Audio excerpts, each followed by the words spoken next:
Greetings, gamers, and welcome to the 63rd live stream from the Misfit Gamer Studios. I'm your host, Vortex, and this is D&D Discussions. On today's homebrew review, we have another viewer submitted creature this time. We actually have a creature this time from Inventureology. It is a pilotable spider tank. It's going to spur on a very interesting discussion about constructs and creatures, because that's about all I know. I do know for sure it is a living creature, but we're going to add in the tone of construct because it is pilotable. We'll get into that in just a second. And then other than that, we've had some small updates. Chat's finally fixed on stream, so you guys will see chat appearing much better on screen. Not that will matter to you guys too much because you guys have chat. Hopefully it'll look better for the video and everything else like that. And then some touch-up work on just, camera placements and whatnot. So without any extra, let me go ahead and bring Kage in real quick. What's up, my dude? How's it going? Shalom, shalom, my friends and neighbors. It is good to be back in the studio, man. Excited to be here. Another item for a homebrew review. I'm so happy. I love never being out of items. I worry about being out of items now. Listen, I don't want to go back to high-low. Listen, I'm telling you, there's gonna be no shortage. Like, I have a million that I want to submit already. I just don't want to flood the chat yet. But I mean, I have a ton that I can do. I just, I'd much rather hear theirs. That's facts. But man, so yeah, this one's going to be an interesting one because again, I don't read these ahead of time, guys, so I'm always just fresh on looking at them. It's going to be a blind reaction for me, but the name alone did spur a little bit of not controversy. I don't want to say controversy. I had to get clarification at the very least before we move forward. I was like, I need to know what we're talking about here. Well, because when we heard pilotable, or when we saw pilotable, that immediately spurs on. Okay, so this is just like a thing. It's a vehicle. That's what I thought. It's a mount. If it, right, some sort of like. But then it was no. It's like it has intelligence. It's conscious. It's like so. It is a spider tank that does its own thing. So it's a creature, but someone can hop in apparently and control it. That's about as far as we got in the conversation. We had to end it there because we were like, let's leave this for the stream. Let's get it. But it was absolutely spurring on some unique ideas. So we're definitely going to be getting into that. And then, other than that, we do have a small... No, I guess we don't really have any new updates yet on the stream. I don't think we have anything coming down the pipeline just yet. Nothing too crazy, I don't think. I have been messing with a new camera setup. I don't know if it would work or if you guys will like it. We'll have to do some final fine-tuning on it, and then maybe we'll try that out on Friday. Okay. Because I don't think it will work. I mean, it won't really... Well, I mean, it would really just replace this screen that we're using right now. But I don't know if chat looks good. I think we have to fix how chat looks because it's kind of just there. Play with it. We will be doing that hopefully in the coming weeks. We'll look at a new camera setup for when both of us are talking. I'm thinking about basically we're getting rid of what side is it on? So we're getting rid of all of this stuff right here, all of this crap right there, all of the gray and everything that's around us. We're trying to minimize that because triangles. Yeah, for the most part, it's nice, but it's not necessary. I've just never been a fan of just a blown up picture, but now that we have better cameras and now that we can kind of do some things, I have a new setup for how we're going to do that. So it'll be like a side by side with chat right in the middle. We're just trying to make sure that chat looks good because right now chat just kind of blends into the background of the walls and it just doesn't look that great, which is ironic because like the color of when I'm doing my testing, because the names usually end up on my screen and I have the purple background and my name shows up as purple. Yeah, exactly. And then all the chat basically looks like your wall color. So we'll have to maybe figure out like a new chat color or something just for this screen. But yeah, we're gonna figure it out. We're getting there slowly and steady. Slowly but surely. It's a work in progress, but we're getting it good. And definitely, I don't know if I said this on stream or not. I know I've talked about it off stream quite a bit, but if I haven't told you guys just yet, I am going to be moving forward with at least practicing doing some video editing. I do want to try to get some sort of like maybe some shorts figured out just so I can understand that process and understand what I would be looking for in YouTube content. And then maybe being able to find an editor that can just take that idea and do it 10 times better. Yeah. But I don't know what I want to do. I've seen a lot out there, and I figure, you know, until I have some sort of a way to pay an editor, I should probably at least start understanding the process so I can at least figure out, you know, some ideas about what I want to do. Because some of those some of the basics, like, you know, just doing video, lining up text with it and everything, aren't the hardest. They aren't easy. They're just not the hardest. So getting a couple shorts and a couple things about stuff that we've talked about, stuff that, you know, we've mentioned, I think will be a good start to the YouTube channel. Yeah. But yeah, so hopefully we'll be moving forward with that. Yeah, I don't have anything else on updates. But that's exciting. That's gonna be good. Yeah, I really want to get the YouTube channel figured out. I really want to move that forward. That's really going to lead to, I think, more growth in general out there. Yeah. Yeah. Well, it's like I'm suffering from the same issue that I did with the podcast all those years ago. I have so much content, and I just don't have the day-to-day time to actually dedicate handle to it. that volume of content. I mean, the time that I do have is my personal time, and I already value that enough that I'm already using up a lot of my personal time for other things. So yeah, I you know, video editing is going to be a slow process, but you know, we have so much content, it needs to at least start and get going, at least for me to justify putting any more money into it. I mean, upgrading the studio and upgrading all of the equipment was enough. I need more for the next investment. I'm like, I need to see some traction. I need to see where something. It's going. Right. I hear you. Or at least, you know, I need to be like, I don't even need to be profitable or even get like a bunch of followers on YouTube. But if I can at least say that I, you know, instead of buying an editor, and who knows how much that is. I mean, honestly, I honestly, yeah, I don't know. If I just basically said, here's all my content, make it short, I don't know how much that would cost. Like, I mean, it could be at, you know, under like $50, but I figure what's, you know, Adobe Premiere, like probably $60 to $80. Yeah. But if I get it and I can use it, I'm just trying to think of like, you know, what's better, what's an easier cost balance is getting that, putting out a couple shorts and being like, yes, this is what I want to be doing, and then hiring people to help me. Would you have to pay the whole 60 to 80? Like, how long does that get it for you? Is that like subscription based? Well, and that's the thing is I'm sure it has a free trial. I'm sure it has a free trial. So if I can take a weekend, like a 3-day weekend, where I know solid I can just dedicate and spend time to it. Yeah.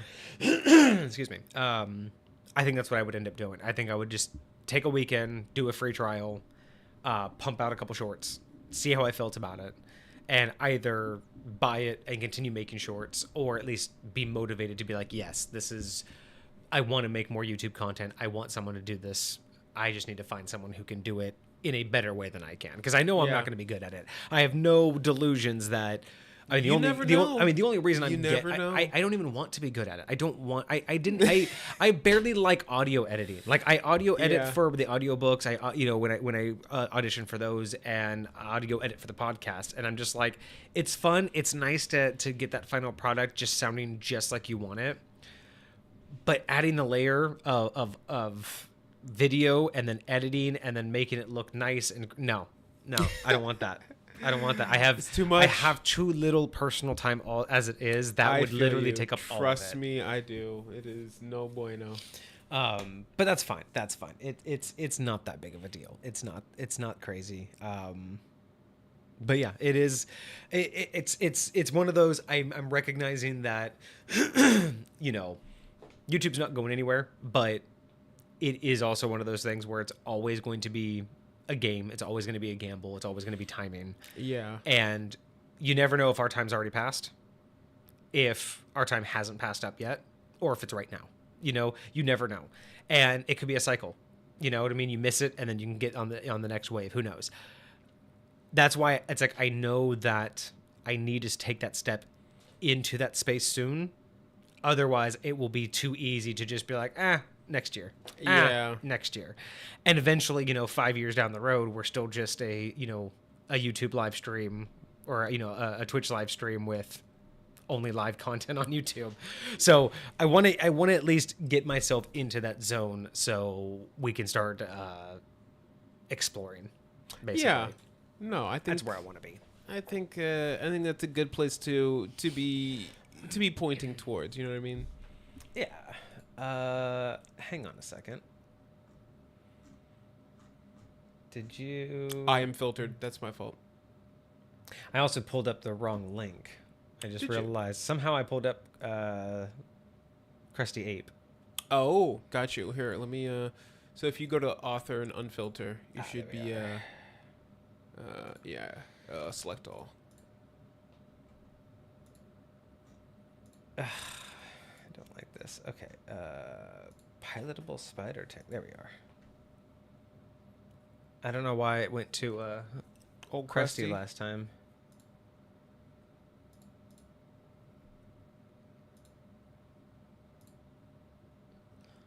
There we are. Go away. Go away. There we go. Perfect. It's one of those. I think it's that one. It might be the other one. All right. So yeah, we might as well just get right into it. I don't think we have any other updates. Kind of just rambled on. Let people join at their leisure. So, getting ready, getting settled. I don't know. Did we? Let me double check. Let me see who's in chat right now. So I don't see Inventureology here. Let's see if they're live on Discord. Yeah, if they're live on Discord, we can ping them. If not, don't bother. Is fine. They are yellow on Discord. Maybe ping them just so that they can come in at least halfway. Okay. They might. So yeah, we will give them a sec, but we'll just get right into it. Let me go ahead and get that set up here. Chat looks so nice on screen now. It doesn't look good just saying tested, test, but I needed to do that to make sure everything was working. Right. But I mean, just the box that it's in finally looks good. Okay, let me. There we are. Boom. Let me get here. Okay, here we go, ladies and gentlemen. This is fantastic. New setups, new microphone setups. So, trying to get used to the new arm here. I have an extension just so I can actually have it. Ironically, I only have the extension just so I can basically center it in the microphone, or center it in the camera. Cosmic, what up, dude? Nice to see you. Glad you make it. We haven't started yet, so glad you made it in time. Inventureology hasn't made it either, so they hopefully will make it at some point, but they might end up missing their review. So, but they can always catch it on YouTube. Yeah, they can always catch it on YouTube. All right, so you know what I don't have? I don't have a YouTube button. Ooh. I just realized that. Like, I have the Discord button that pings chat and lets you guys know that you can join the Discord if you want. But I just realized that I don't know why I would need a YouTube button, though. I mean, to let people know where our YouTube channel is in case they want to catch some of our old streams. I mean, we talk about the old streams all the time. And we talk about stuff. Hey, if you want to go check out one of our old streams, boop, you can go. Would you mind popping that into the to-do list for me? Sure. Yeah, we can do that. The admin to-do list. I will add a YouTube button to the Stream Deck because I do have a free button here. I have one button that I have yet to assign anything to. And for this page for all my stream stuff. So that is perfect. We will be getting a YouTube button to link to YouTube. Fantastic. Every time you say Stream Deck, I, for whatever reason, think you're talking about that, like, game console. The Steam Deck. Yeah, well, exactly. And what's really interesting about that is I own a Steam Deck. So literally having to discuss this all the time between my Stream Deck and my Steam Deck, I say it wrong all the time. Fantastic. It's not, but okay. All right. So, fantastic. Thank you. Okay, let's go here. So, today we have another viewer submitted creature. This is the pilotable.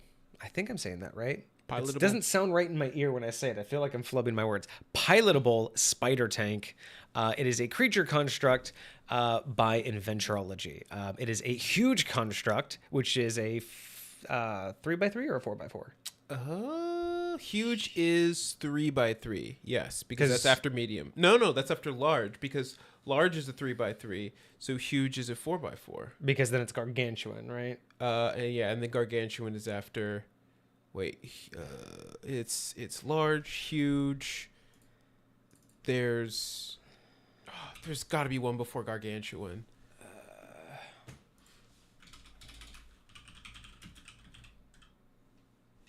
Why am I tripping? I thought so too. Yeah, no, why? No, I don't. Size categories. Really, bro? Okay, so tiny, small, medium, large, huge, gargantuan. Yeah. So it is gargantuan. From huge to gargantuan. That's crazy. Yeah. All right. Well, I guess so. That's okay. Yeah. So okay. Here we go. So you have. Oh, wait a second. That means large is only a 10x10. So huge is the 3x3. Space 10 foot, 15 foot, 20 foot, 30 And then the foot. gargantuan is the 4x4. Yeah. So tiny takes up 2.5 feet. Diminutive takes up 1 foot, and then there's fine, which takes up fine takes up 1/2 foot. But then you have small and medium, which take up 5 feet, so that's your 1 square. Large takes up 10 feet, so that's your 2x2. Which is interesting because it's like 10 feet, but it's 2x2, so it's like interesting. Your huge is 15 feet, so there's your 3x3. And then your gargantuan is 20 feet, so there's your 4x4. And then there's colossal, which is a 30 foot, so there's your 6x6. Colossal, that's the other one I was thinking of. So, but that one's beyond gargantuan. Got you. Okay. Okay. I did see, hey Cosmic, I did see that you posted that in homebrewing. I read through a little bit of it, but I've had a very busy weekend, so I haven't had a chance to digest all of it and give you a good response. So give me another day or two on that one, and I will I'll give you any ideas that I have. I don't know if you are looking for ideas. I know you kind of just like to run solo, but I'll definitely let you know a little bit more once I've actually had to sit down and actually can process all of that. It's just been a crazy weekend. You are not wrong. Yeah, I've had Lots happening. so many projects around the house. Wife's out of town, so having to make sure that she got ready before her work trip, and then having to just take care of everything around here all weekend. It's been kind of crazy. I have not really had a lot of time to myself. Like, I was actually looking forward to just sitting down and reading some D&D stuff this weekend, and I didn't get to it. I did a bunch of yard work. I trimmed all the trees. Homeowner life. Yeah, exactly. All the stuff D&D doesn't talk about. But yeah, there's the list I was reading off of if anybody is interested. Where is it? There we go. Huh?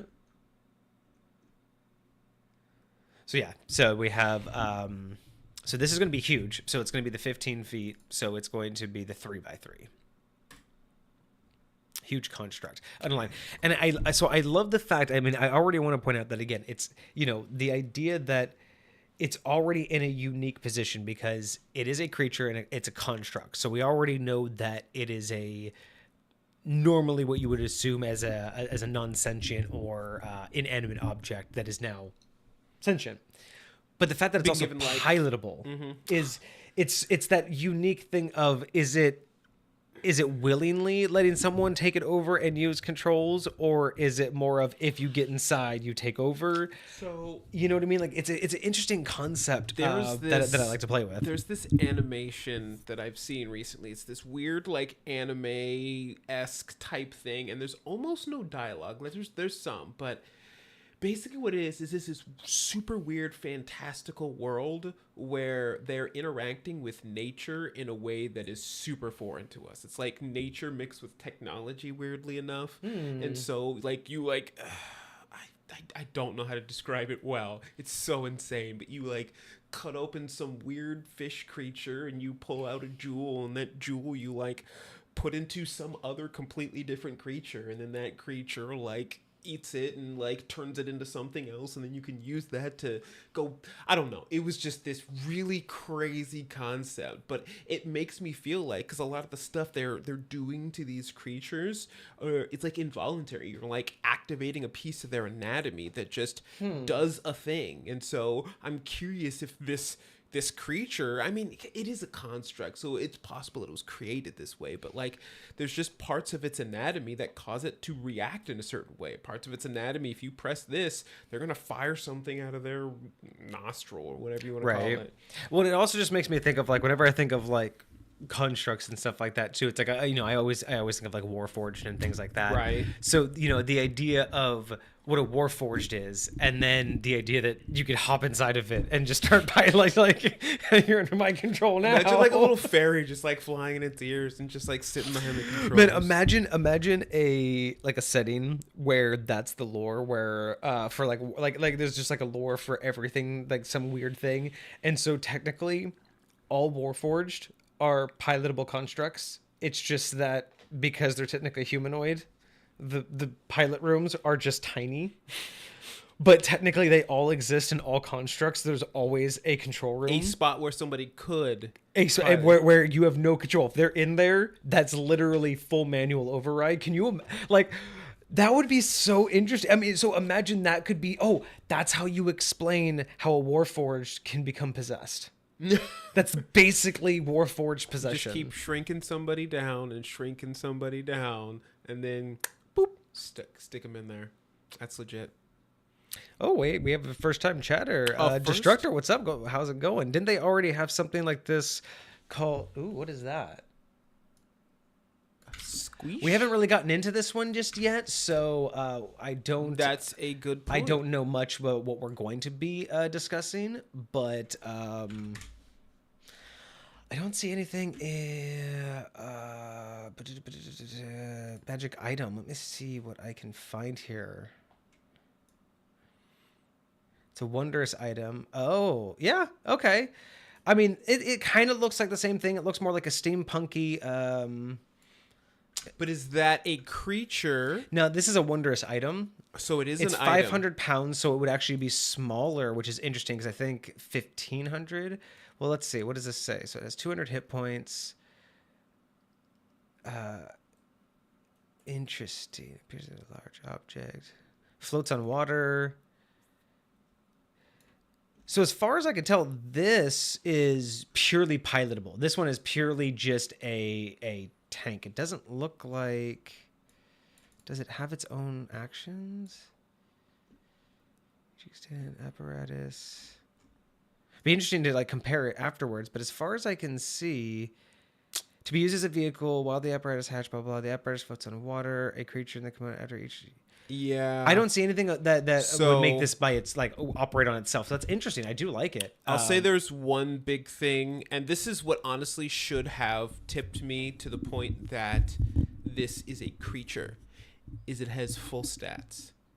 Yes. It has full stats: strength, dex, con, int, wisdom, and charisma. So yeah, so I find Got full I stats. find it interesting because it does present a unique question. Now, of granted, just it's like, got stupid low int, so it's probably not like crazy sentient, but it's I mean, that's fair. It depends on at what least you consider. functional. How much intelligence do you need to have sentience. sentience? Yeah. Okay, so let's get into this and let's see what we're dealing with here. Okay, so we have the pilotable spider tank by Inventureology. We have a huge construct and it is unaligned. We have to do a poll at some point when we get some more people in the Discord. We have to do a poll about how many people use alignment and what they think about it. Interesting. Yes. Armor class of 17 and it's all natural armor. Being as big as it is, what is huge? I'm trying to think of like, that sounds standard. You would almost want to think it should be higher. Because it's like, metal tank, but I mean, Well, Warforged don't necessarily have. Is it metal? It could be like stone. It could be That's fair. something else. We haven't figured that out yet, so that's fair. So 17 natural armor. It is at first you would think you would want it higher, but at the same time you don't want to make this thing like. It also probably is going to have low dexterity, so even though it might be tough, it might be easy to hit. That's true. That is very true. Cover the entire battle tank with moss. Cast Awaken on the moss. Have a hive mind. That's interesting. Okay. Interesting. What would that do? Maybe it would just give it enough. If you cast Awaken on all the moss, it could basically act as its own like brain, and then gather enough intelligence to operate. It would have an intelligence of 10, so it would basically be able to pilot it. Yeah, Interesting. that would be Or use that against an enemy, or like an enemy who has something like this, be able to like take over their army by that. That would be interesting. Hit points 102. So we have 12d12 plus 24. That math doesn't seem... I don't think that's wrong for what we're dealing with here. And a speed of 45. So I'm already noticing something here, though. It didn't come with... It came with neither a level nor a CR. That's why my math is hard. Got you. Because I'm going off of huge, and I'm wondering why is the math so hard? Is because I'm trying to categorize huge creatures. Because we don't have a CR and we don't have a level. So what I will say for this is when it comes to the majority of the time when we're running hit points for creatures or for players, the number of dice used for the hit point is generally the creature's level. So in this situation, it looks like a 12th level creature. Okay. So good point. Okay. So 12th level creature, 17 armor class. Okay, so that would make it, I think, at that level, when you're dealing with a level like this, 17 would be pretty not substantially hard to hit. Yeah, it would be. You wouldn't be able to flub most of your shots, but you'd be able to hit this thing. Yeah.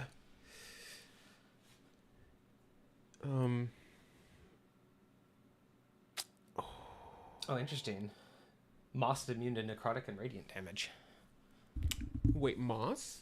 Or what Destructor was talking about, the idea about covering it with moss, it would be immune. I'm curious. Are you talking about, is that a D&D mechanic moss, or are you just being more like specific about like right, the tank, but how would it be immune to the necrotic and radiant damage? Is that you flavor those as like entropy? Is that part of the moss, or is that just part of the fact that it's a tank? So I'm trying to think of where those immunities come from. Well, a construct, you got to think about it. When you're talking about necrotic damage, you're talking about it's a tank. When you're talking about necrotic damage, you're talking about like decay, right? And most constructs, like stone's not going to decay like that. Not like organic decay. You know what I mean? So like it would make a lot of sense that it's immune to necrotic. So what you're saying is that a wizard from Cosmic's realm would be this thing's bane, because it would just cast spells that would eat it alive as its spell component. Yes, 100%, 100%. That would actually, that would be a good thing too. Is being able to. I think there is a spell that you can like rust metal and decay wood and stuff. It's not disintegrate, but there is one that you would be able to, there is one that basically like, why can't I think of what that weakens is? And decays those things, and that would be good against this thing. Yeah, that would be its version of necrotic damage. Yeah. Blight. Thank you so much. Go. It's so nice to have chat that's well more informed than we are. Sometimes you don't know. Okay, so with let's run over these stats real quick. So we have a 16 strength, we have an 11 dex, we have a 14 constitution, a 1 intelligence, a 3 wisdom, and a 1 charisma. So I get the 1 in charisma, the 1 in intelligence. That basically makes this thing not really it barely makes this thing a creature. So I'll say this. There are some spells, and I was honestly trying to look some up before we got to this point, but there are some spells that require whatever creature you're casting them on to have a minimum intelligence of 4 in order for you to cast it on them. And I'm thinking some of those spells are things where you have to interact with that creature's mind, right? Say if you want to make a telepathic link with a creature or something like that, they have to have at minimum enough intelligence to be able to communicate, right? In some way, shape, or form. Even like animals can communicate with each other, right? They might not have, human intelligence level, but they still have the ability to communicate. So I think that's like a foundational piece for a lot of intelligence-based things. So when it comes to something like this is not something you can reason with. This is not something you can talk to. This is not something that can communicate. This is just something that acts. And that's the best way I can describe something that has a 1 intelligence. Because that is definitely pretty low. Right, because it needs a 3 intelligence, or it needs a higher than a 3, so it needs a 4 intelligence to be able to even have a language. There you go. So yes, because an intelligence of 3 or lower, you won't be able to speak a language. So at a 1 intelligence, this thing basically acts on essentially instinct or programming. Depending on how you look at it, it's instinct or programming. Yeah. Okay. So yeah, so the intelligence checks out, the charisma checks out. The wisdom does make sense. It being like at the base that at like that height of being able to be, I think usable. You can use things like perception. You can use things like I think survival's wisdom based, but since the pilotable, maybe the intelligence should be whoever the pilot is. See, that would be interesting if once like a pilot takes over, it would be interesting if the pilot, like it and the pilot, don any extras. Almost like the pilot would get all of the AC. That's and interesting. the creature. So would the creature technically get the mental bone? Because they're that's a good point, Cosmic. I think that would make a lot of sense. I'm curious if this is like a situation. symbiote thing where you almost become one with this thing when you pilot it. You know what I mean? Like, right. Yeah, I don't forget. Is it Gundam or whatever, or one of those like big mech all things? Of like them. All of them. You like almost like assimilate into the thing, kind of like the Iron Man. There's like so many now that basically do that thing. But yeah, and that's the thing is like when it comes into being pilotable, I mean, it's. Yeah, it also depends on like what are the mechanics behind the pilotableness of it, right? Like, is it like a druid? Like, it would be interesting if this thing was like a real creature, and like a druid could do it. But since it's like, I would almost expect it to be more like an artificer only. Pilot. Interesting. You know what I mean? Like an artificer, because it's not somebody who can figure out how to, like, almost like it's not a control mechanism, but it's almost like having to, like, put your hands and like inside of it and manipulate the flow of the magic, almost. Interesting. Right? So it's not like a control mechanism, like an operating room. That would actually be like I really like buttons. that idea of basically. So either artificers or anything that has like telepathic ability can control it. Something like that too. Kind of like what they're saying in chat is like trying to remove the high techness. Well, remove the high techness of it. Oh, right. And make it more like a what would D&D approach. So this would have to be someone like a creature or a created thing, but it doesn't have like levers to control it. It has like flow of magic or something like that. Yeah. And then Mind Flayers enslave a bunch of artificers to create and shove Elder Brain. So the stats I like. I actually really like the stats. I'm also really appreciative that he didn't because he dumped wisdom and charisma and intelligence. I'm really glad he didn't try to do like 20 dex, 20 strength. I do think the strength, especially due to the size, might be a little bit higher. Like I think it should be an 18. I was expecting at least an 18. Yeah, for that, and especially because again, I'm glad he didn't go straight for 20. But it does deserve to be a little bit stronger. It's just going to be slow. I would even say like the 11 dex makes sense because it's going to be slow. I would even say the Constitution. So even make the Constitution 16 and make the strength an 18. I could totally justify that. Yeah. Because again, that Constitution, I mean, that thing is going to be able to take a hit. And depending on how spidery it is, like, if the cockpit is really small and the legs are really long, maybe it has a little bit more dexterousness to it. But if it looks more like that picture we saw, that where the tank is freaking huge and it's got these little 3 spider legs on either side, then I can totally see that. Yeah, I don't know. I strength could go up. I think constitution could go up. Dexterity is kind of a wild card. Yeah, depending on how it's built. And then let's see. So proficiency, we got a +4. D&D terms have tiny shield. It's a massive claw. Now it's an AC. That's actually true. This thing could literally, if you just literally strapped a shield to any one of its legs, it basically gets an instant boost to its AC. It's fucking stupid, but yeah, technically by the book rules.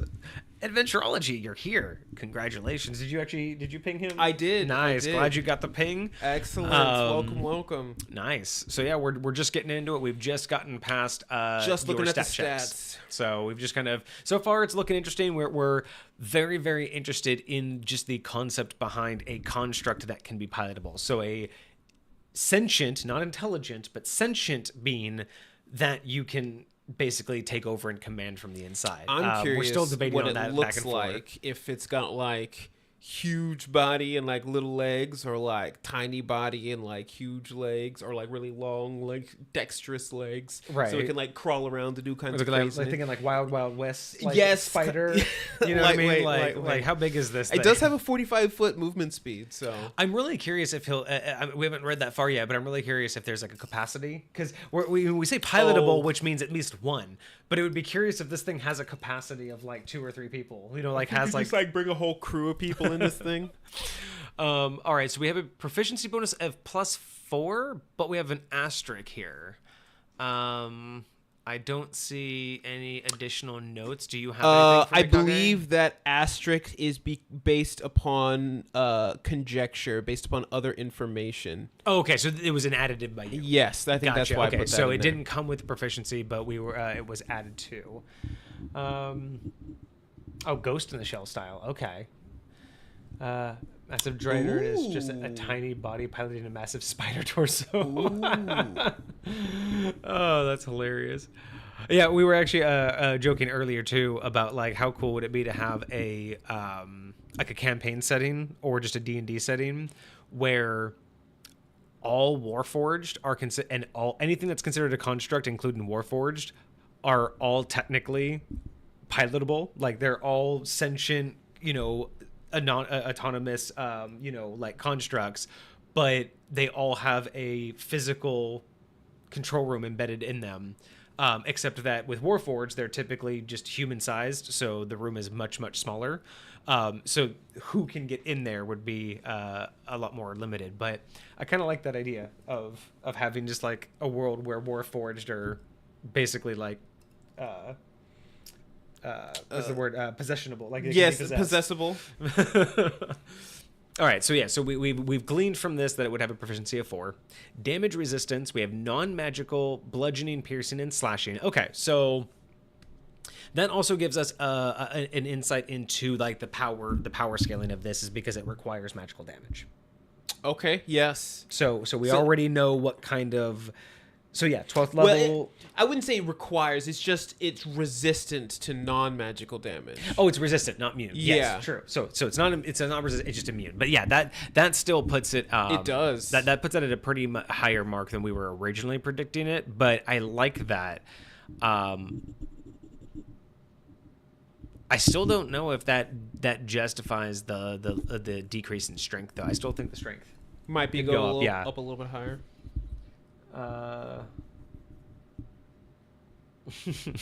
Pixie's creating human-sized mechs. But damage immunities. Okay, so it's resistant to non-magical, but it's immune to poison and psychic. And then condition. Oh, okay. So condition immunities. We have blinded, charmed, deafened, exhausted, frightened, paralyzed, petrified, poisoned. Okay. And I don't disagree with any of those. I'm sure if we sat here, we could probably even think of a couple more that would make sense. Right. But for the most part, that makes sense. Yeah. Blinded, deafened, charmed.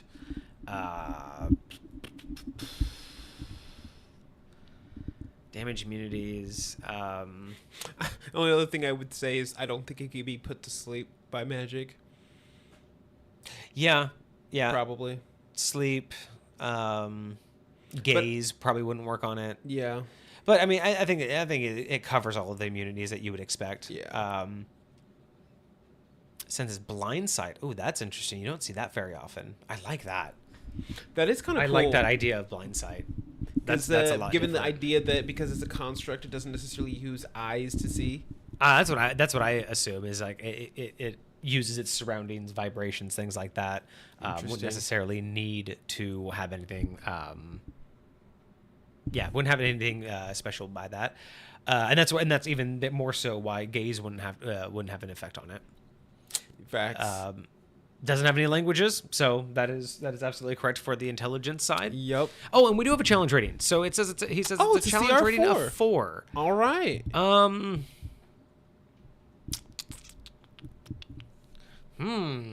say that's is that a fairly average amount of hit points for a CR4 creature? I don't know, but on top of that, I mean, even if it is, I feel like this deserves to be a tougher creature. You know what I mean? I feel like this just deserves to be like a 6 or higher. Interesting. What am I looking for? Well, that's because of that. All right, hold on. I'm looking for monsters. Challenge rating 4. CR. Let me look at some CR4s. Holy crap. Holy banana boats. There's my 4s. Oh, Cosmic brings up a good point. Stunned isn't one of the immunities. So a Monk's Stunning Strike could just annihilate this thing. That's a very good point. That's why words matter. I think stunned. I think stunned might be an effective immunity for this thing to have, or it might be a logical immunity for this thing to have. So here's one large creature at 93 health, 11d10, CR4. I've got a CR4 Fiend 85. that's got 16 armor class and 45 hit points. Yeah, I'm seeing some lowers. I think this thing may deserve to be more like a CR6 and maybe bump some of that stuff up. Just because, again, it's a cool idea, but I don't know if it would really like shine. I mean, here's another 97. I'm just curious if you put this up against some like lower level guys, if it would squash them. You know what I mean? Mm-hmm. Like imagine you had a couple of dwarf artificers piloting 2 of these guys, right? And they had a couple of like ground minions, and they were going up against a level 5 party. You know, would that be a balanced encounter? Well, let's see what it can do. Let's see what it can do. Because because we haven't gotten there. Yeah, because that's the other thing with a lot of these creatures, like the demons and stuff. Their abilities say so much for what can happen. Yeah. Okay. So let's take a look at this. So first ability, anti-magic susceptibility. The spider tank is incapacitated while in the area of an anti-magic field. If targeted by Dispel Magic, the Spider Tank must succeed a Constitution saving throw against the caster's spell save DC or fall unconscious for 1 minute. Interesting. I'm liking that. So it's almost like a magical creature that, like, its life is based upon magic. Yeah. And if you dispel it, it suppresses it for a time. That's kind of interesting. I think if I remember correctly, didn't Find Familiar work that way? Where you could dispel Find Familiar and it would go away for a while and then it would come back? So with Find Familiar, I'm pretty confident if you dispel it, the original caster has to summon it. And so like you have to go and spend the components to resummon it. I thought there was another spell where you could basically like it would work like that, where if you dispelled it, it didn't take it away, but it basically temporarily removed it for a while. That's interesting. In a whole minute, that could be that could be devastating. I like that. I like how it's an ability. I like how it's under ability. Right, and I do like how Fuck, Dispel familiars. Magic is a 3rd level spell in order to completely down that. And that makes sense too, because I mean, CR4, yeah, that would be a pretty decent challenge at a low level.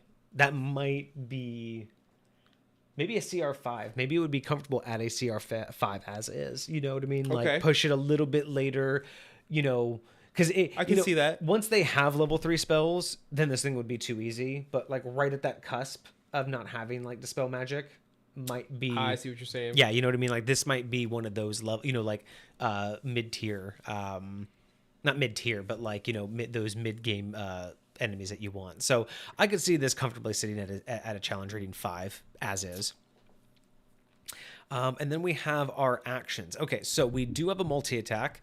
The armor makes 3 melee attacks, 2 slam and 1 saw attack. I didn't see that one coming. Okay. I didn't see the saw attack coming. Very nice. Okay, 3. I already like. Yeah, I was really hoping it wasn't just going to be the standard 2. I like 3, 2 slams and a saw attack. Okay. Slam attack is melee weapon attack plus 5 to hit. Has a reach of 5 feet, which I like. 1 target hit on hit is a 9 bludgeoning damage, 2d6 plus 3.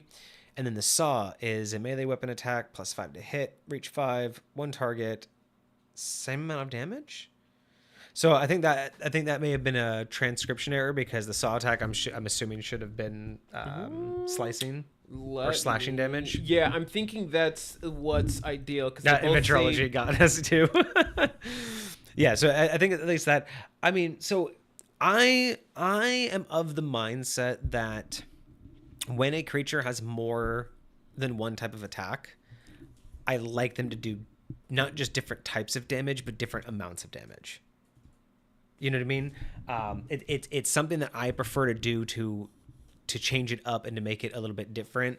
Having 2 attacks that just do bludgeoning and slashing, but they do the same amount of damage, I just feel makes it far too situational and not tactical.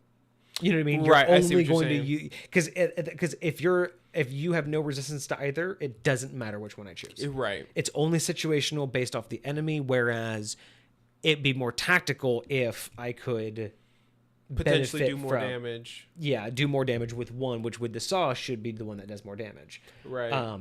Just because, it's going to be the one that you get 1 attack with. I honestly like the idea that like the saw can inflict like a bleed effect or something like that, so like that's what makes it scarier. And I've seen that mirrored in some other creatures where they have like 2 regular attacks that just do regular, or they'll do 2 regular attacks that just do regular damage, and then their 3rd attack or their special attack will do a little bit more damage, but it'll also have like a special ability where there'll be like poison they have to save for that, or maybe they'll like they could go prone or something like that.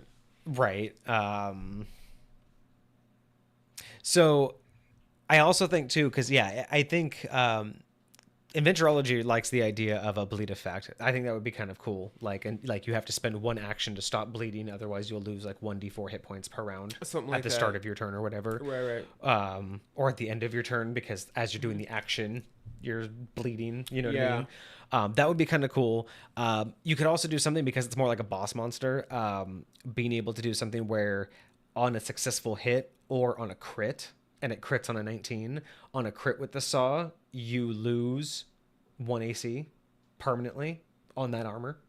Oh, shoot. Like it damages your armor permanently. To the extent, yeah. So not just for the rest of the fight, but until you replace that armor, it is now... How would you say that would affect a barbarian or a monk that wear unarmored defense? Would you just say like it's a because they severe have no wound. armor, it would be severe enough of a wound that you still get the lack of AC because your movement is bad. You're like, like Right. you are Either your like, dexterity or yeah, just like there's a big open gash. I would assume and that that's really it's a hit to sensitive. your dexterity just because, yeah, instead of your armor taking the damage, you took all of that damage. And it's a saw, let's face it. Like, you know what I mean? I would justify a permanent loss to AC. Now, granted, you could make the argument that's not fair because that means that armor is replaceable. And so what does the monk do? But it's like, but that's also the point. They had armor, you didn't. So yeah, it isn't fair. But at the same time, you could also just say, well, screw the armor. You just get -1 AC until a long rest or until you get properly healed. Like maybe you have a mechanic of... Yeah. Because I've always liked the idea of adding additional heal mechanics. Like there's HP and then there's physical damage. Like a broken leg does not heal with HP. Yes. You know what I mean? Those are the kind of things that I like to add in. You can still have full HP but still have disadvantage or still have like a shorter run distance or still not be able to do certain things well because you're so yeah, I totally like the idea that this saw does like so much damage when it hits you on a crit, like a 19 or a 20, that you permanently lose AC until a benchmark or until you do something, or bleed effect where just at the end of your round, if you did not use a full action to stop bleeding, you'll lose X number of hit points. Because they have like med kits and stuff that are meant for stuff like that. So like if you just like need to... Well, the medicine, well, I don't know if 5th edition has it anymore, but there used to be the medicine proficiency. We still have the medicine check. Yeah. Yeah. So, yeah, absolutely. I think that would work. Might add something to make use of webbing. Ooh, he didn't make use of webbing. Oh yeah, I guess we're at the end here for the attacks. That would be interesting, yeah, to do like, even if it's a oh, here you go. Here's an idea. If you want to do an idea for webbing, because it's a construct, right? And it's not quite an actual spider. What if it was once per day you could launch a net? Interesting. So maybe it's like a 10 by 10 that can trap up to 2 or 3 creatures. And it basically it's like a cone attack. It'll fire out like a cone. So it's basically a breath weapon. Acts like a breath weapon. It's once per day, but anything it ensnares up to 3 creatures, up to 2 creatures, is knocked prone and is incapacitated until they're cut out. Like basically they can't escape, Right. So until someone cuts them out, they're basically as good as dead, but you can talk to them. That would be kind of crazy. That could be fucking devastating, especially if it had set up to where this net that they cast out like actually like comes together and like cinches, and it'll like pull them back in and almost like suck them all the way back into the tank. Oh, I was just thinking it just hits them and takes them to the ground. But even if it was more like a lasso type of deal where it was still tied to that. So So Inventureology, if you want an idea for a web concept, I would definitely suggest that's interesting. You could even do a twofer. You could do a once a day net. And then you could do even like a once a day grappling hook. So it can go up vertical surfaces. Oh, that was because it can go up by like pretty steep things. But if you want to go up a purely vertical surface, imagine that you can like tilt it up and it will fire like a grappling hook kind of concept, and it can scale that, but it can only do that once a day. You know what I mean? So you now have 2 different web features, but they're only once a day uses. Right. So those would be my off the cuff ideas. I know that a lot of the monsters they'll do the thing where it's once they use it, you can't use it again until you roll like a 5 or a 6 on a d6. It's like one of those like just like intermittent recharges. So you could just not get it back for a while in a combat or something. But and the reason I say that is because like something like a grappling hook, I just imagine that being like a thing that you can shoot out and reel back in and shoot out and reel back in and shoot out. I was thinking of what's the shooting mechanism, and so unless it's like on a crossbow, I'm thinking of like. I guess I was thinking like air compression or something, but like the idea is like, you reel it back in, but now you have to recharge reload whatever actually fires it out. And that could work for it too, yeah. And that's what I was thinking of why like a once a day thing, because then you have these 2 really useful items that are web based. Facts. Because even with the grappling hook, the idea that it could hold the entire weight of the spider, so you can vertically hang from a wall or a ceiling, and then just like raise it up into the darkness. Imagine just you coming into a room and not knowing it's there, and then just all of a sudden, or it just drops out of the sky. Dude, yeah. We were talking about that superhero landing last time. Oh my goodness, that would be nuts. It was Inventureology says when he was first building it, he'd considered the control tool as a didgeridoo, and you could pilot it inside or out. That would be really cool, dude. That makes me think of like, has anyone ever tried to do that as a bard? Use a didgeridoo as a bard? That would be. I don't know why. I mean, I guess you could just use that as a staff. You could probably some magically reinforced didgeridoo. You could smack the mess out of You could somebody totally with use it that as a sucker. club or because those things are hella big. You could easily use that as a staff. I've seen 6-foot didgeridoos. Hell yeah, dude. That would be awesome. Oh, and then if like you swing it in the right way and the air passes through it, it like it sings as you swing it. Oh my gosh. Like I used to do a lot of bow staff when I was doing martial arts, and like I had one that was basically just a shower curtain rod, and when I would spin it, it would make this like whistling noise, and it was super dope. Imagine a freaking didgeridoo. You just freaking slinging that thing around. You multi-class them like monk or something like that, and you just freaking go, and then it just starts whistling. So imagine Oh my gosh. Doved multi-classes into bard, and then on his metal staff he manipulates it to the ends have like little holes like a flute, so as you are just spinning your bow staff, it's just whistling and just playing music, and the finger holes are where you're gripping, so wherever you go you're actually making melody. Dude, I want this now. I want a bardic monk now that has this. Learns metal bending, as he's spinning it, he can change where the holes are. Bruh. Dude, I want this. I want a dirty. bardic monk that has a bow staff with holes cut out that just whistles when he uses it. Oh my gosh. Can you imagine just being able to like the combos you can make with that? I would I want be this. super clean. Okay, so going back to the spider tank real quick. Spider tank, yes. So at this point I'm definitely left wanting. I want more lore.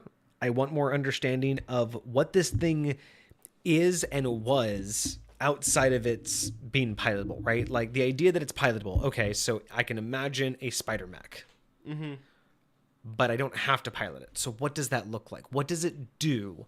How do you command it, right? If I'm in battle, if I'm in combat, if I'm in an encounter, is this thing going to just attack anybody that attacks me? Does it only attack things that attack it directly? Does it need a pilot?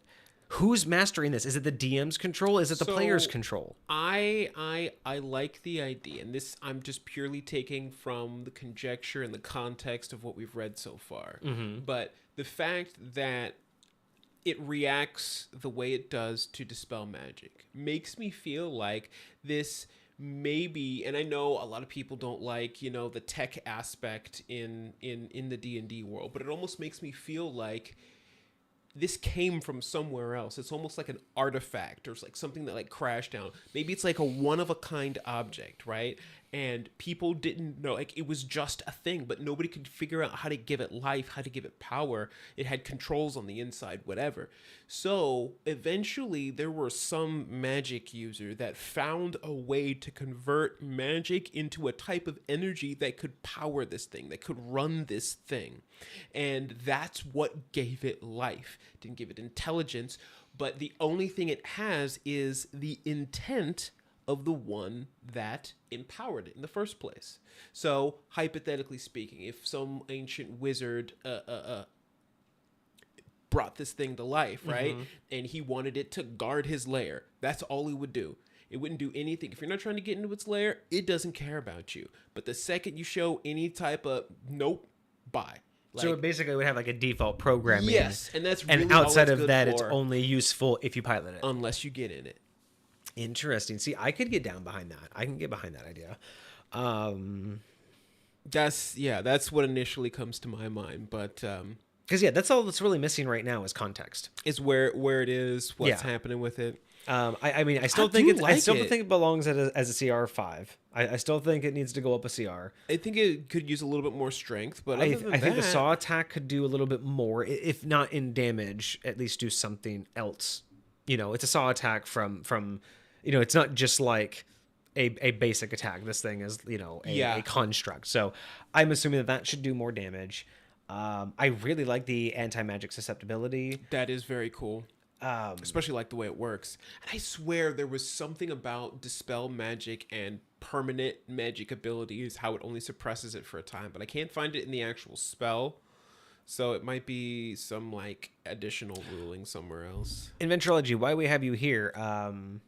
We were wondering if you had intentionally left this immunity out, because Cosmic had brought it up at the beginning, before you got here, that you did not mention stunned, right? It was stunned. That's right. Yes, in the 'cause of condition the immunities. monks. So he had brought up that means that this would be susceptible to, say, Monk's stunning strike, and we weren't sure if you intended that for any purpose, or if that was just an oversight into what this thing should and shouldn't be able to handle. I would say Stun and sleep should be on there, because I think you mentioned sleep too. I did mention sleep, yeah.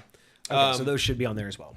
I would say like maybe this would have like a special chance for, like, hypothetically, I would think if a wizard casts like lightning bolt or something on this, it would have a chance to stun this thing for like a round or so. That makes sense. You know what I mean? Yeah. Because even though it technically wouldn't be like those kind of properties, but I mean, there's probably some lightning spells that cause a stun effect, but no, that's cool. That's very cool. I like the fact that they did think about that.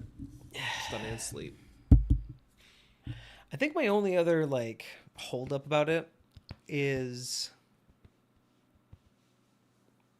again, without the lore, without the context, without a campaign setting that to make it make sense, like 17 armor class. I'm just trying to think of, like, imagine coming across this thing, or imagine trying to use this thing as a DM, right? Like, I feel like it needs to do more. And again, the adding some webbing should be good, or some kind of web mechanic. I think increasing its damage. It's just that it gives you 3 attacks. Pretty solid.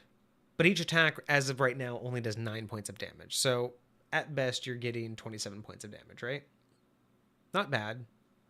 Yeah.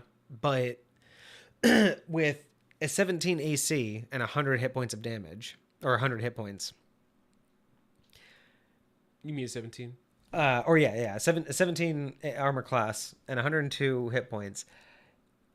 It goes kind of fast-ish. I mean, it goes a little bit fast. I mean, They do have some good resistances to I got a whole lot of damage immunities. Excuse me. Not a whole lot of damage immunities, but some fairly common I guess ones. this would actually be great. Okay, so here's because again, I always try to look at like situations that we've been in, experiences. So here's where I see this actually being a perfect implement is you don't have to deal with one of these. There are multiple, but you don't deal with them like all at once. And it's more like a siege operation. Like you're defending a town or defending something or using these to go in somewhere, right? Like these are essentially easy hordes to defeat, and this is their only defense. Interesting. So they might have like 2 or 3 of these trying to like break down a castle wall, but it would be piloted by like goblins. So not minions, not super easy. You just, you slap them around and they're just like, they just explode, but easy enough to where the biggest threat is just the fact that it takes so long to get this thing down. The threat is not this thing coming after you. It's what damage does it do before you get it to stop. Got you. Because once it's stopped, the things inside aren't that big of a threat to you. Your threat should be, what is this thing doing while you're trying to take it down? Mm-hmm. The attacks shouldn't be meant for you. This thing is meant to do damage. It's meant to do destruction, collateral damage. This thing, the way I look at it, this thing isn't meant to be hopped in like a Gundam and blazed into battle. Right. I imagine that because I wouldn't for 3 attacks that only do 9 damage each for a little extra health at 17 AC. It's a glorified shield with some extra attacks, which is great. But that's exactly it, right? I'm trying to think of like, well, why isn't So it you're better? saying like if But that's just it. if an It's army not- of goblins was gonna like try and siege a town, they'd have like 2 or 3 of these just like beating the heck out of like the doors and walls. Well, because and you'd have all whatever. the ground troops, but these things would just basically like try to walk through the town, Yeah, literally yeah, walk yeah. through it. This would be the biggest threat, not the actual enemies. The enemies are what you need to defeat. These things are what's doing the damage, right? Because I'm trying to imagine like this thing. It's not that it's bad. It's just I don't think this thing shines as a centerpiece, as a this is the boss or this is what's right. going to turn the tide of battle. Because again, it just doesn't in no one way stand out. But if you think about what a tank is, right? You never win a war off a single tank. Tanks are there to do a job. Tanks are there to get you to advance, along. So if we look at it for what it really is, right? If we look at it for the simple fact that it is an actual tank, it doesn't actually have, it's not supposed to be a Gundam. It's not supposed to be Right. the game changer. You put 2 or 3s on a battlefield, not in an encounter, but on a battlefield, and make those the primary objective. Everything else is just obstacles in the way. That I think you could make a really compelling gameplay, because if you have like, they're sieging, hey, party, you're responsible for one of them. The one that's going for like the town hall or the castle keep. We'll take care of the ones that are like on the outliers, right? You're of course, you're the party. You take care of the most important one. But that's the encounter. Your encounter isn't fighting this thing. It's stopping it before it gets where it's trying to go. It doesn't care about you. It's a tank. Why would a tank stop when something stands in its way? It won't. You slap it with your sword, it's not going to care. This is a tank. Its whole purpose, the pilot, is going from point A to point B and doing damage. You were inconsequential because that's what, right? Like, why would you pilot this thing into a fight with 6 people? Like, it doesn't make a lot of sense. It's slow. It's not maneuverable. But that's not what it's for. It's a tank. It's not meant to be one-on-one combat. I like with the idea of it individuals. just like walking through the town and either like destroying like shops or And think about the attacks. or Slam and Saw are just basically clearing the way for imagine it. pedestrians that are like running by. You could just like smash the heck out of 1 or 2 of them, slice 3 of them in half, all kinds of craziness, and you're out there trying to stop it, and the other what do you call it, the other like actual warriors are the ones that you're having to worry about because they're trying to prevent you from stopping hurting it. Exactly. right? So And you have to kill them, but you also have to stop it, because again, the things aren't your problem. and you might take a hit from it once or twice, But 9 points of damage isn't. It's not that crazy. But on top of all the other things you're having to do, on top of protecting the civilians you're having to do, on top of whatever else is happening in that moment, like, who knows? Maybe there's some wizard out there freaking casting fireball all over the place. In addition to all this stuff, right? And yeah, I think that would be. And again, you can apply this to so many different things. I mean, it doesn't have to be a town, doesn't have to be a castle. I mean, they have the saw. Put it in a forest against druids. This thing is basically, so make it a D&D version of forestry. Like it's just they're not there to replace one of its attacks with a fire attack. Yeah, it's just burning and sawing. And again, maybe that's its whole thing. Maybe it's not. Bad. Maybe you can even reflavor it to it's not a tank, but it's literally like a deforester. It's literally a tool to do this, but it's now you have a party of druids who have to go fight it. It's got a clamp in one hand and a saw in the other. It's just there's so many different ways that you could work this into, and that's what I think it is. Is I think instead of thinking of this as a game changer to a party, piece of war. Yeah, don't think of it as a game changer to the party. Don't think of it as a game changer to a battle against you or for you. Think of this as exactly what it is. It is a tank. It is a tool among many to get a job done, and it's not what's inside that's the problem. It's it itself doing what it does. It's not coming after you. You're just a soldier standing on a battlefield. That tank has no care for you. And it's depending on how they work it, and depending on how it actually works, it doesn't even necessarily have to be pilotable. If they just give it a mission, and they can just send it out. Just go straight. And then imagine that. So imagine that. Such a great decoy. You come chase after this thing. No, but imagine the mind fuck that you can give the party. Right? You give them against one of them, already damaged but currently piloted. So you give him the first one, which is the harder battle because it's piloted, has a pilot who's trying to outmaneuver them. Yep. And then it responds to them. But then the next time when they see it, they're like, oh, we got this. And they're like, wait, get its attention, right? Like they did last time. Mm-hmm. It's like, wait, it's not paying attention to us. And then they realize that one's not being piloted. So the first one they did reacted to them, was able to be distracted, was able to do all this stuff because it had to pilot. Then you throw a real one at them, but it is on one mission and it does not stop. Its job is to do that, and their job is to stop it. And they had a whole plan, a strategy to attack it, and none of it works. Because it literally is like, I don't care if you get in my way, I will walk through you. Like the whole this could be so much more fun. Let's see, Inventureology or an assassin scenario, breaching a castle outer wall, or just going for a target. Yeah, imagine that. Just like you kill that target, and everybody's trying to stop this thing, and it doesn't matter what you do to it. It doesn't even matter if it loses a leg. The point is because it doesn't have a pilot, it's going to do one thing and one thing only. If it's like going for the king, and he's like it was in the middle of like giving like a speech to like all of his people or whatever out there in the open, and this thing just beelines for that sucker. I don't care about who. I don't care about none of your guards. I don't care about them spears that they threw at me. Yeah, it's fine. No, that changes my mind on this, because going from a centerpiece, because that's what you usually think, right? When you usually want to, do something like a new creature, you kind of want it to be like the main thing. You want it to be hard. You want it to be difficult. And that's what we were saying, right?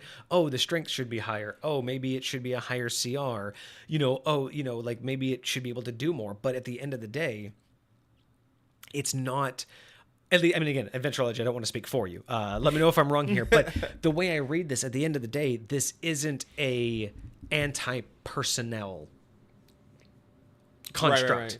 This is a construct designed like any other tank. It is not this is the only thing that you have to worry about, but at the same time, it doesn't worry about you. It has a much broader mission, and you have to deal with that. That's what I like about this approach, because then you don't have to worry about overpowering it, because then all of its weaknesses, your quote unquote weaknesses, go right into what it's for. If it's like, if you think about a goblin, right? They're, usually they're not super up armored. They're not super tough, but inside one of these, they're 10 times more than what they are without it. That's the key to using this spider tank, is you give it to something that is 10 times less without it. Interesting. Neither of them are overpowered, but together it makes it work. That's how I envision the perfect balance. And then you don't have to make any of this any stronger, because again, it's a glorified shield. You're just literally wailing at this thing to get it to stop. And then the thing in the inside may or may not be a bother. Hey, I'm not dead yet. They're so we were talking about hit points not just equaling damage. Well, in this particular case, it lightweight does. Yeah, 100%. It's just damage until it's I can no longer function. Thank you, Inventureology. I'm glad you do. I'm glad that you find it good. It is all lighthearted, of course. It all is just in good fun. We love the idea. It is really great. And it's very cool. All of the feedback we give you, of course, is not meant to be judgeful. But yes, no, I'm glad you really like our feedback. This is what we love to do. This is honestly one of, I think, both of our favorite parts about streaming each week, is just that constructive creativity. And it definitely helps to like spark specifically my creativity, because like every time I like hear these ideas, or just like little things like that, the anti-magic susceptibility, like that stuff in and of itself just unlocks like a whole mess of ideas for me to just go down a crazy rabbit hole and be like, yo, I want to make this now, I want to make this now, I want a whole stretch of items that have some weird susceptibility, that have different effects on you. Hey, you drink this, now you're magically susceptible. Now anybody can like... And we're just talking about a spider here. I mean, you could start to discuss other constructs. Yeah. You know what I mean? Like we talked about, like, how would you involve the net? It could be a grappling hook. It could be or not the net, but the spider web. It could be a net. It could be a grappling hook. But if you change the spider feature, then those now become new questions. Exactly. So yeah, that'd be interesting. Might be jumping in on raids. Planning to do some midday map and chat. All right. Well, excellent. Let me go ahead and finish this up for you then, if you're going to be taken off. I think we're pretty much done here. We've read everything. I think it's a solid idea. I think revisioned as a tool and not a centerpiece like, in addition to to a much broader concept, I think it actually stands completely solid on its own. Before, I wanted to see if it was supposed to be a centerpiece, if this was supposed to be like a boss, I'd want to see more strength. I'd want to see a higher CR. I'd want to see some more damage and some more special abilities. But that's the thing. If it's not that, it doesn't need any of it. It is just what it is. It is supposed to make something that may not immediately be a threat to you. Now it is. That's the whole purpose of this, is to make something that's not normally a threat to you an actual threat, or a broader threat, right? The town's now going to be demolished if you don't stop it, but it's not coming after you, right? Just having this as a big threat, but not as a one-to-one enemy, I think is the key, and I really like it. I'll be honest, again, on the original idea, I was really trying to fight for it to have a good score, but again, from the original idea, I was kind of it was kind of sitting pretty low. I was fighting for a 4 or a 5, but reflavoring it, repositioning it, re-understanding it in a different light, with that idea of making it an accessory instead of a primary. I still think it could use a little bit of maneuvering, especially with I really think you're onto something with doing something with the spider web. So I think as it stands right now, as an accessory, 6 out of 10. I think it can absolutely jump up. If you do work on this and want to resubmit it, I would love to check this out again, and see if you have any updates. Because I would have to say, honestly, if it were the centerpiece, it'd be a 4. It's not as a centerpiece, as something that I'm going to come up against. There's no right level to go up against this with. There's no beefy. There's just nothing remarkable, but there's also nothing stand out, right? It's like it would be too powerful for a 3rd level character, but a 6th level character would demolish this in no time flat, right? And it's like during that 4th level, 5th level, like you're not really getting anything as a player, so it's almost barely an encounter that you would survive because you wouldn't have any of your cool feats and stuff, but you'd have enough life and damage to kill it. So it's like it would be an unmemorable encounter if that was your center focus, right? Because there's no fantastic way to kill it, and it's not going to do anything fantastical against you. It's just going to be a slog. You know what I mean? It's just going to be a long encounter. Yeah. And you'll probably remember when we fought that spider mech? I mean, but we'll put it this way. I think you could make any fight, no matter how mundane, fantastical, incredibly memorable, depending on how you handle it. But as itself, it doesn't... The creation of it itself doesn't necessarily lend to that effect. Yeah, as a standalone. But I was going to give it a +1, just because it does give us some inspiration to talk about and some new ideas. That is very true. But like I said, it needs to go at least up to a 6, because looking at it as an accessory, it fits so perfect. I would want to see that used.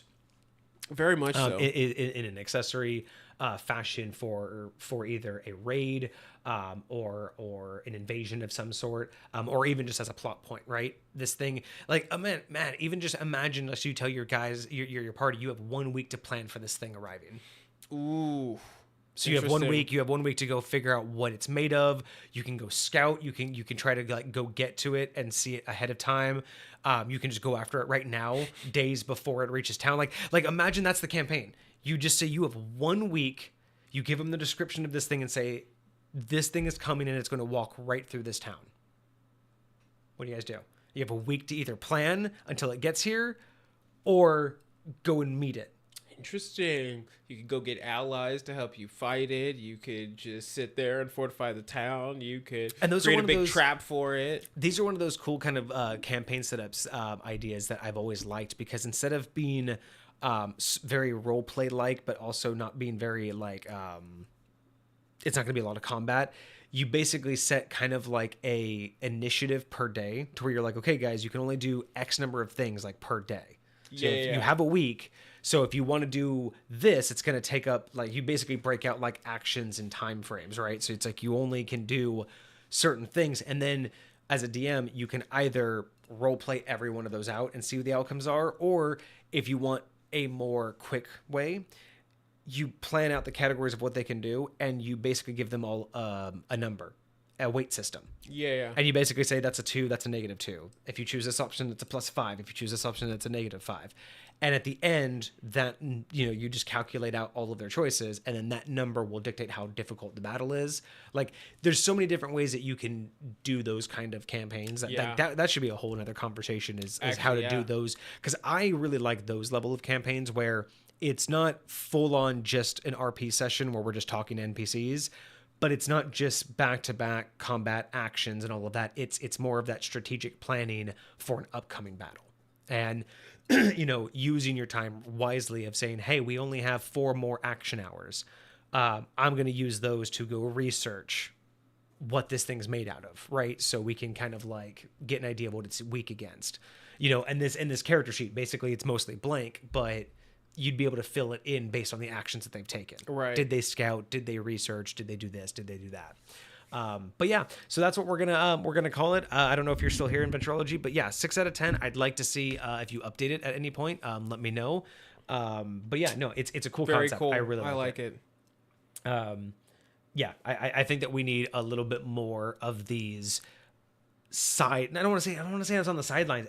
These accessories. I like the term accessories because again, it's not the run of the show. It's not the, hey, here's the main thing. It's just that we're gonna put this in the background. It almost feels like what I look like it is dessert, right? It's not necessary. It's not your meat and potatoes, but it's like the icing on top of the cake. It's like the added bits. It's the flourish. It when you have an encounter like what you're talking about without something like this, it still technically functions. But when you have this added to it, it's got so much more flavor, right? And I say that not in the sense of like flavor text, like it doesn't matter, but I say that in the terms of like, if you're eating a chicken, would you rather have just a bland ass chicken, or do you want some like seasoning or something like added to it? Like, yes, you can eat it. Yes, it'll still give you the sustenance, but sometimes it just makes it that much better. Yeah. No, and again, I really like this. I think that there's a lot that can be done. And, even the fact that he didn't add a lot of lore allows to play around with the lore, right? Is it programmed? Is it pre-programmed from, its original creator and no one knows what its base programming is? It just walks around until someone jumps inside of it. Is it, are these manufactured? Is it a bond, right? Is the is it one of those things where it only has one pilot at one time? And that bond is one of those things where when you jump out, you can command it. So, like there's so many different ways to work with this. And that's why, I think it has so much potential. I would just like to see some of those details hammered out. Very cool. But yeah, that was the pilotable spider tank. Beautiful. I'm happy with that one. That one's really good. Yes. All right. Well, I think that is going to be us for today. I don't think we have anything else on the docket for today. That was perfect. That was killer. Well, Inventureology, thank you once again for submitting that. If you guys enjoyed everything, definitely let us know in the Discord. What you guys are liking about the stream right now. Let us know what we can do better. If you're on YouTube, like, subscribe, comment. Let us know what you guys like, what you guys don't like. That really helps us out. I've dropped in the chat. I've dropped our Discord link just again. If you guys want to join the community, you guys can come and chat with us. You can submit your own homebrew review, which we will be able to put on the list. We'll go over every Monday. Like we've done today. Go over it. Give us some of your give you guys some of our viewpoints, some things that we might do with it. Give it a score based on how likely we would be to use it.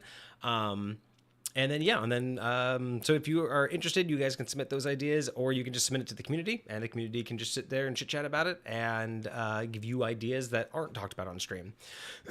But that's going to be us for today. Again, I appreciate you guys being in chat. It's always fun to see you guys interacting. It does make everything a lot more fun for us when you guys are there. We got a new chatter, Destructo, come hang out with us for a little bit. Destructo, hopefully we see you again. Hopefully you enjoyed yourself. Join the Discord if you would like to. We are still in the process of growing, but we have a lot of information there, and we are trying to get everyone to share a little bit more as well. So, if you have anything to share, homebrew stuff, your own campaign stories, come on in and let us us know. We like to talk about it. We like to share. We like to see what everyone else is going on, like going through and everything. Very cool. And then, so that's going to be us.